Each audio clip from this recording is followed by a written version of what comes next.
Good evening. My name is Simran, and my presentation is blandly titled Delivering After Dusk, Examining Temporalities of App-Based Food Delivery Work in Mumbai.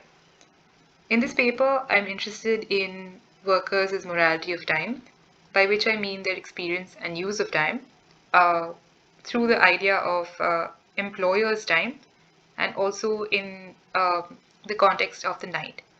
But before I present my findings, uh, I want to quickly introduce my sample, some terms, and then the literature on employers' time and the night, which emerges from a non-platform economy context.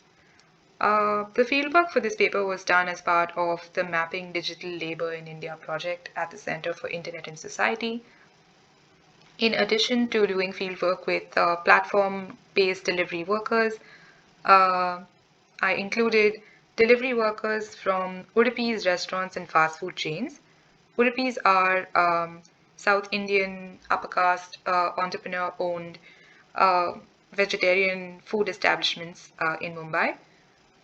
I also included support workers and services offered by various platforms, like the team leader in the case of Zomato, fleet managers at the Swiggy Hub, which is a brick and mortar office that workers can go to for everyday concerns, and these offices are spread across the city. In the case of Uber Eats, fieldwork was done at their head office because they don't have any such local representation. Um, Now, abruptly turning to the literature um, on the question of employers' time and the night, we know from the work of E.P. Thompson and others that rhythms of work have shaped workers' subjectivity. With the Industrial Revolution and the introduction of clock time, um, peasants became factory workers because clocks and timekeeping enabled a distinction between work and leisure. So earlier, the distinction between the two was based on weather, one's desires, and so on. But with this new mode of production, there was a need for employers' time to be clearly identified. In protecting employers' time, control over leisure extended much beyond the workday and into the night.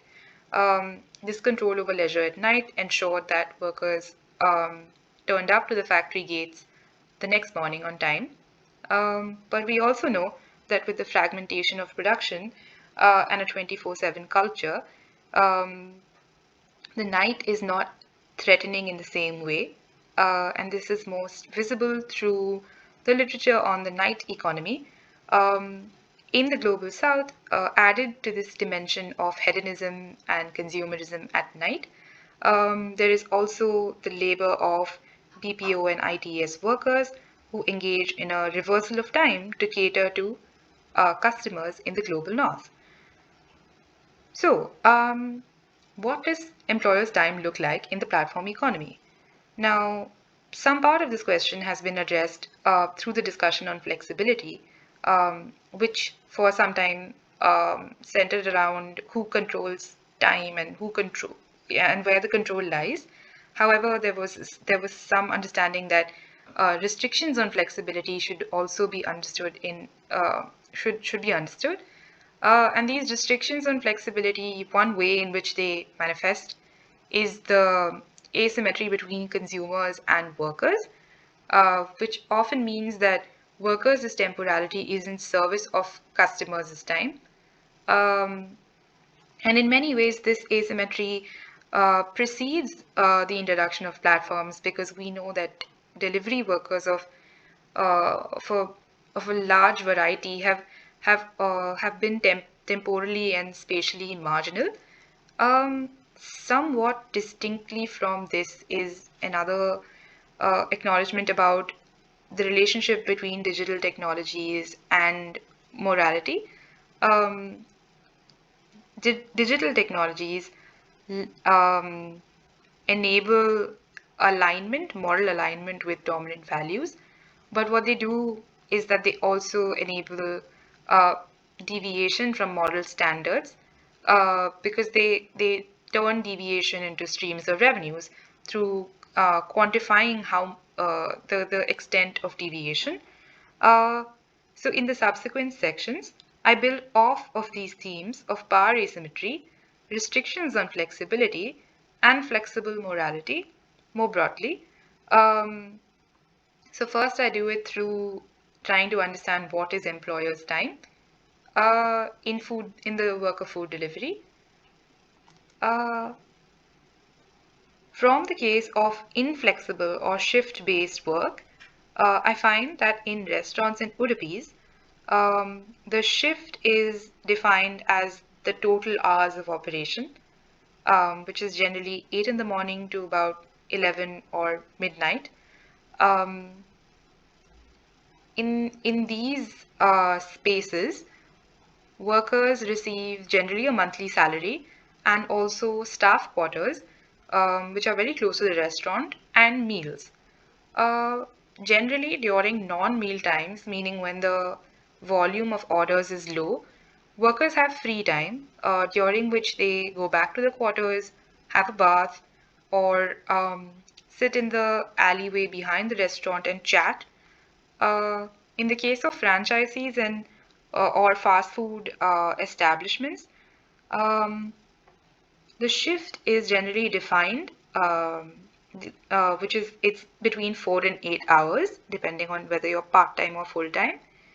If you receive a fixed salary, um, then when the order volume is less, there is some amount of pressure to help out in the establishment, either by standing at the cashier's desk, cleaning, so on. If one is paid on a piece rated basis, then the time when the order volume is low is more clearly one's free time. In the case of platforms, I want to bring your attention to two things: how demand is defined and what this means for the use of time. Now, with platforms, peak order demand peaks were not just meal times, but also different types of inconvenient times, like when the weather was bad, when there's traffic, during festivals, sporting events, and so on. Um, so now that peaks are flexibly captured, workers have to keep moving in order to cater to these new kinds of demand peaks. So this is made visible. These new peaks in demand are made visible to workers through various visualizations.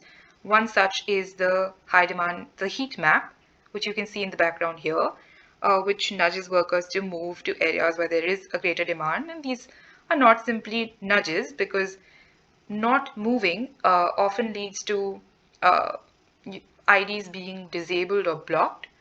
Um, During non-peak times as well, waiting is not encouraged, and this discouragement is visible in different ways. One is that in order to receive the incentive, you're expected to be logged in and moving for a minimum number of hours. Another way is that team leaders and other fleet managers often remind workers to keep actively looking for work, and it's not enough to think that you will get an order. You must keep moving to get an order. Um, Another quick example is the way in which workers must move through the work week.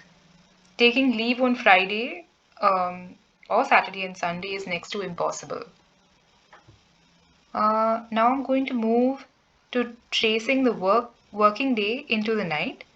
Since platforms have extended ordering in till 4 a.m. Platform companies acknowledge the increased risks by demarcating certain areas as black zone areas from where customers cannot place orders after dusk. Um, Several women workers' apps also shut down at 6, and companies explain this as a means to secure women's safety.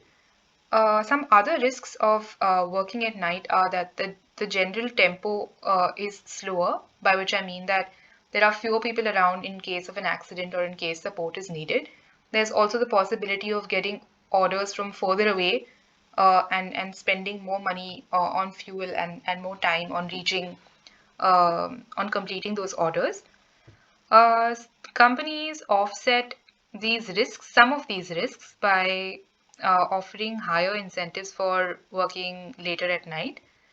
However, support services offered during the day are not uniformly available at night.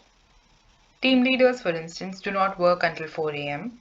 Swiggy hubs are open till 4 a.m. but can be scarcely staffed. And I also learned that their shutters are down post midnight because it's not clear if they have permission from the state to operate into the night shift. Um, the screenshot alongside shows the limitation of helplines and in-app reporting of issues, especially at night. You can see here that the issue occurred at later at night, around midnight, but it was reported only the next day in the afternoon. So these avenues of support are not very swift, and for swift support, workers generally rely on one another through WhatsApp groups of those who work at night or by calling friends. Even in cases where workers need to file a complaint at the police station, company representatives suggest that they take other workers with them to the police station, those who have a personal connection or pehchan at the police station instead of the company representatives. Given the amplification of difficulties, many workers stressed that working at night was not everyone's cup of tea. So, in sum, I'd like to leave you with two thoughts about employers' time in platform work and about working at night. The first is that since demand is flexibly captured, the morality of time or being on employers' time is a more movement-oriented morality because time now has to be used in a legitimate and legible way. And in this, there is no place for waiting. This use of time is enforced by platforms, sure, but it's based on and secures customers' existing and anticipated demand. Um, by looking at the night specifically, we can see how platforms have extended ordering in, and this offers convenience and a new habit for customers, but extends the working day and amplifies safety concerns for workers, completely excludes women workers, and has implications for the existing food industry's hours of operations too. Thank you.